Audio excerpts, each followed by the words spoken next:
Well, there are other things going on apart from Oprah. After so many weeks and so many leaks, federal government reforms to banking have been unveiled. Here's a quick snapshot. Mortgage exit fees will be banned on new loans, not existing ones, from the middle of next year.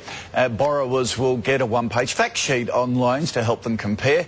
There'll be scrutiny of ATM fees plus controls on when over-limit credit card fees are allowed. And smaller lenders will get help with a campaign to highlight that they are just as safe as the banks. There's also another $4 billion for them to lend out. So do these reforms go far enough? Now, you'll remember last month we spoke to Mark Bouris from Yellow Brick Road on the show, and he was asking for some help for the little guys. Is this it? Mark Bouris joins me this morning. Mark, what do you think of the reforms? Good morning, David. We probably should get Oprah to come to buy one of the credit unions, put some money in deposit. That might help. But look, the reforms are good. They're a good start. Bear in mind we've got the Senate inquiry starting today, and I think these reforms can form a good background to what we can get out of the Senate inquiry for the future. But at the end of the day, what the Treasurer is saying is, I will do something to make smaller lenders better known and tell people about the safety. Right. So that's a good thing.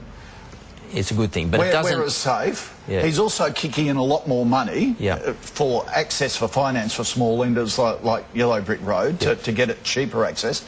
That's a great start. What more do you want? It's a great start, but we need to know this is going to go on for the next 10 years because, you know, one swallow doesn't make a summer. Right. So we need to make sure that there's $4 billion every year if that's what is required, but there also needs to be some real structural changes in all this. Like what? Well, for example, guaranteeing deposits on credit unions for the future. Right. So not just now. You want a guarantee for 10 years because they're going to do it now. They're going to have a guaranteed deposit sort of stamp on everything. So you're saying just don't do it for now. Do it for 10 years. Keep it there forever. Yep, correct. Okay. What about this scrapping of mortgage exit fees on new loans? It's a potentially difficult one. I mean, I think it's a good idea, but there are some lenders who offer discount rates. Right. So if I offer you a discounted interest rate and you leave after 2 years, how do I recover? Yep. Exit fees. So what the Treasurer's trying to do is he's trying to make sure that that's not available, and I think that could be a problem. We need some sort of some clarity around that one. Okay, all right. You need more detail.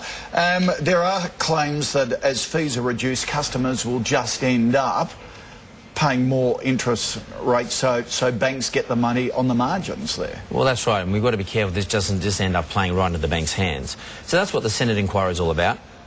We've got a background now, we've got a platform to sit on, and let the Senate inquiry start to develop this over the next 6 months. What about the spokesman for the big banks that says, hey, let's not get too tough on the big banks because profitable banks, big banks here in Australia, is good for Australia, good for the economy? Well, I think Munchenberg's a paid spokesperson, and he's going to say what the banks want him to say, and the last thing the banks want is something that's going to affect their profitability. So I don't put very much sort of basis in what Munchenberg's got to say. Not at all. None. All right. Okay. And he also says, David, that you shouldn't be helping the smaller lenders. So, you know, you've got to weigh that up. Yeah, we've got to have the competition there. Absolutely, we need the competition. Mark, good to see you. Keep us up to date. Thanks, David.